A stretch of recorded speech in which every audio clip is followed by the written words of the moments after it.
we don't make much happen when it comes to creativity. We're just antennas and transistors. It's just taste. I don't have to think about whether I like it or not. As an artist, if you like it, that's all of the value. I'll then have done all these experiments and I'll be able to utilize what I've learned. I always find it so claustrophobic if I have to stick to one thing. I like watching them on television. I like watching with the sound off.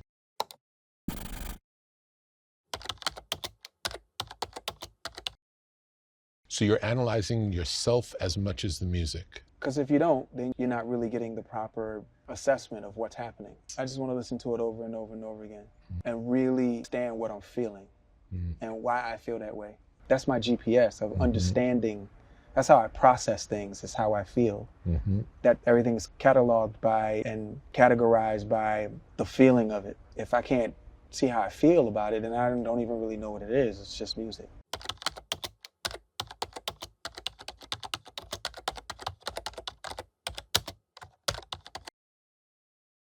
It's kind of like being at a table with several people.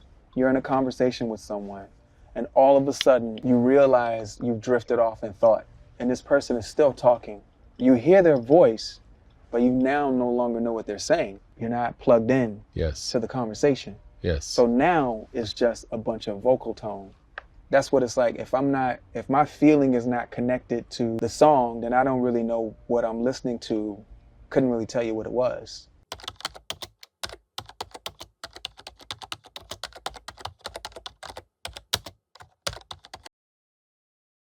Of course, there are certain rhythms and tempos and certain note changes in the music that immediately appeases the ear.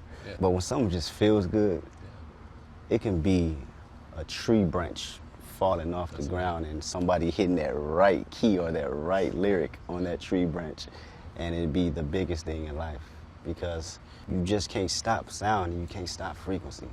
I truly believe, and music is just like that. It's simple.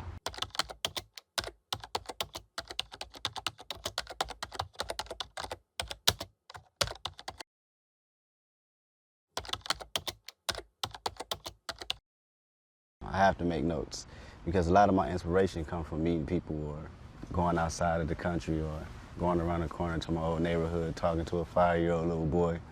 And I have to remember these things. I have to write them down, and then 5 or 3 months later, I have to find that same emotion that I felt when I was inspired by it. So I had to dig all the way deep and see what were the things that triggered the idea of Does it always come back? It comes back. It comes because I have key little words that make me realize the exact motion and what drew the inspiration.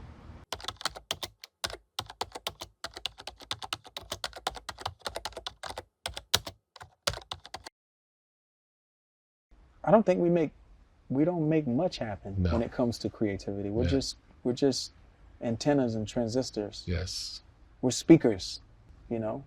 We're just lucky to get the transmission.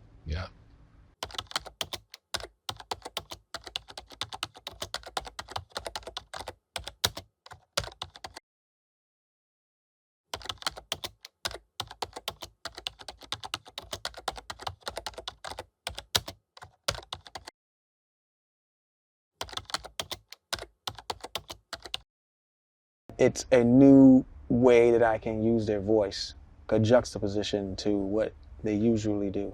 We were comparing their voices to textures. If they had a satin voice, what would it sound like against granite versus cotton? If they have a crazy diamond voice, what does it sound like dropped in jello? How do I mix the sensories together?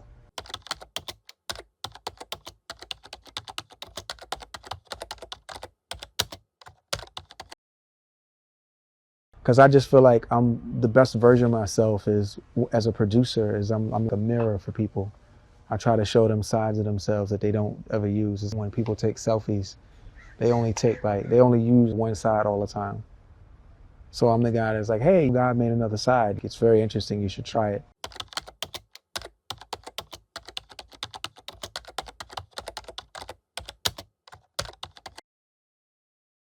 I just love writing songs, and it doesn't matter what genre I choose for it to be in.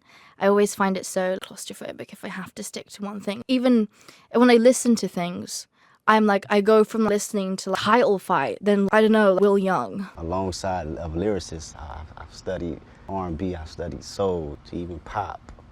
And eventually all these things gathered up to how I connect and approach music.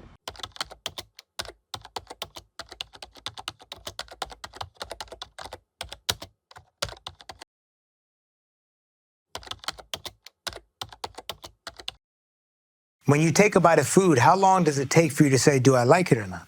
It's instant. Same shit with music. It's just taste. I don't have to think about whether I like it or not.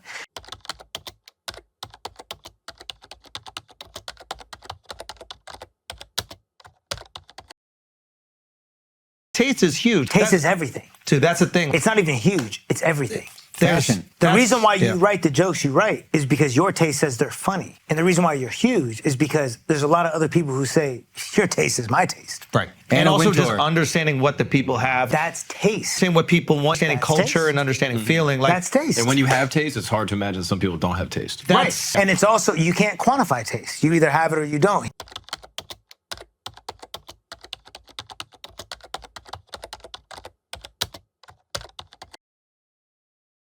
What you're complaining about young people now, about Right. they're not interested in older stuff. I prided myself on my pop culture knowledge going back 20, 30 years.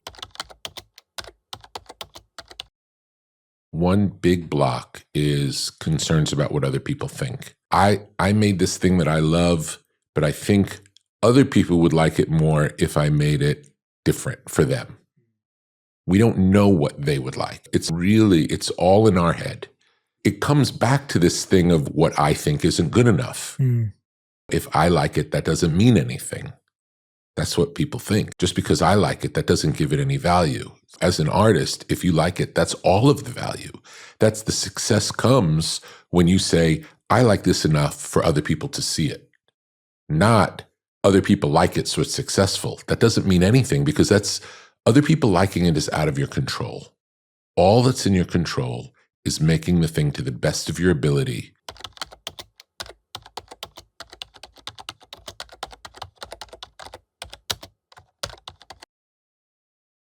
I think why I resonate with Rick Rubin so much is because he preaches authenticity and making music for you, the audience that is you, and doing it for that reason. And there is no such thing as writer's block, because writer's block is either you not being good enough for yourself or you not being good enough for them.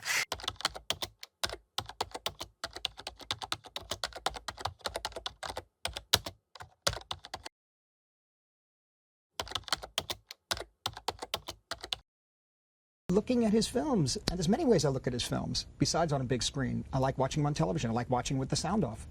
So I can see the rhythm do of that, watching with the sound. Sometimes you can see the rhythm of the cutting and the camera moves. And when he cuts in a two-shot conversation.